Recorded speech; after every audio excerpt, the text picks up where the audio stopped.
ഇന്ത്യയുമായി ഏറ്റുമുട്ടിക്കൊണ്ടിരുന്ന ബംഗ്ലാദേശ് ഇപ്പോൾ സ്വരം മാറ്റി തലകുനിച്ചിരിക്കുകയാണ്. ഷെയ്ഖ് ഹസീനയുടെ നടപടിയിൽ ഞെട്ടിപ്പോയ ബംഗ്ലാദേശ് കേന്ദ്ര സർക്കാരിനോട് യാചിക്കാൻ തുടങ്ങിയിരിക്കുന്നു.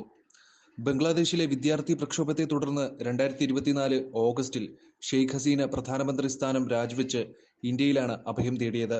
ഷെയ്ഖ് ഹസീന പോയതോടെ ബംഗ്ലാദേശിൽ ഒരു ഇടക്കാല സർക്കാർ നിലവിൽ വന്നു. ഈ സർക്കാരിന്റെ മുഖ്യ ഉപദേഷ്ടാവാണ് നൊബൽ സമ്മാന ജേതാവ് കൂടിയായ മുഹമ്മദ് യൂനിസ്. അദ്ദേഹം ഇന്ത്യയുമായി സംഘർഷം നിലനിർത്തുകയാണ്. മാത്രമല്ല പാകിസ്ഥാനുമായി അടുപ്പവും കാണിക്കുന്നു. ഇന്ത്യയുമായി ഷെയ്ഖ് ഹസീനയ്ക്ക് അടുത്ത ബന്ധമുണ്ടായിരുന്നു.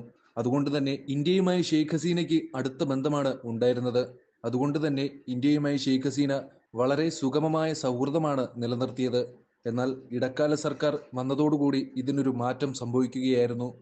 ഇന്ത്യയുമായി മുഹമ്മദ് യൂനിസ് നടത്തിയ അഴിമതി കാരണം ഇരു രാജ്യങ്ങളും തമ്മിലുള്ള ബന്ധം കൂടുതൽ വഷളായി. അതേസമയം ബംഗ്ലാദേശിൽ ഷെയ്ഖ് ഹസീനയ്ക്കെതിരെ വിവിധ കേസുകൾ രജിസ്റ്റർ ചെയ്തിട്ടുണ്ട്. ഈ കേസുകൾ ചൂണ്ടിക്കാട്ടി ബംഗ്ലാദേശിന് ഹസീനയെ കൈമാറണമെന്നാണ് ഇന്ത്യയോട് അവർ നിരന്തരം അഭ്യർത്ഥിച്ചുകൊണ്ടിരിക്കുന്നത്. എന്നാൽ ഇന്ത്യ അതിന് ഇതുവരെയും ഒരു പ്രാധാന്യവും നൽകിയിട്ടില്ല. ഇത് ബംഗ്ലാദേശിന് നാണക്കേടുണ്ടാക്കിയെന്ന് പറഞ്ഞാൽ മതിയല്ലോ. കൂടാതെ ഷെയ്ഖ് ഹസീനയെ ഇല്ലാതാക്കാൻ ശ്രമിക്കുന്ന മുഹമ്മദ് യൂനിസിന് ഇതൊരു തലവേദനയായി മാറിയിരുന്നു.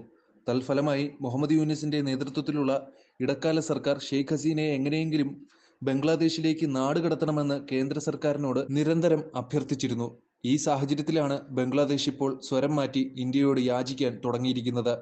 ഇതിന് കാരണം ഷെയ്ഖ് ഹസീന നടപ്പിലാക്കിയ നയമാണ്. ഇക്കാര്യത്തിൽ ബംഗ്ലാദേശിന്റെ ഇടക്കാല വിദേശകാര്യമന്ത്രി മുഹമ്മദ് തൗഹീദ് ഹൊസൈൻ അടുത്തിടെ ഒരു അഭിമുഖത്തിൽ ഇന്ത്യയോട് അഭ്യർത്ഥിച്ചത് ഇന്ത്യ ഷെയ്ഖ് ഹസീനയെ നാടുകടത്തണമെന്നാണ്.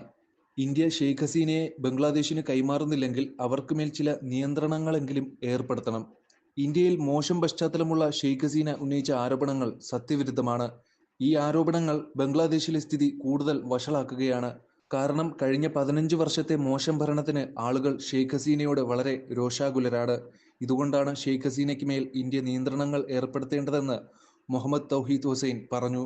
ഇടക്കാല സർക്കാരിന്റെ വിദേശകാര്യമന്ത്രി മുഹമ്മദ് തൗഹീദ് ഹുസൈൻ നടത്തിയ പ്രസ്താവനയ്ക്ക് പിന്നിൽ ഒരു കാരണമുണ്ട്. അതായത് ഇന്ത്യയിൽ അഭയം പ്രാപിച്ച ഷെയ്ഖ് ഹസീന നിലവിൽ വെബ്സൈറ്റുകൾ വഴി തുടർച്ചയായി വീഡിയോകൾ പ്രസിദ്ധീകരിക്കുന്നുണ്ട്. അതിൽ മുഹമ്മദ് യൂനിസ് സർക്കാരിനെതിരെ ആരോപണങ്ങൾ ഉന്നയിക്കുന്നത് തുടരുകയാണ്.